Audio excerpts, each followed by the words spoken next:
Visualization is not so important. You can just vaguely visualize. Main important thing is the enlightenment mind and the shunyata, the emptiness view.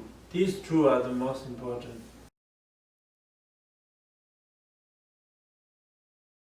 True loving kindness and compassion.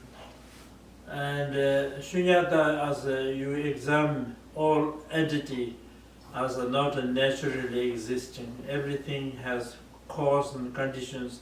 When the cause and conditions get together, it appears. But in reality, there is no inherent existence.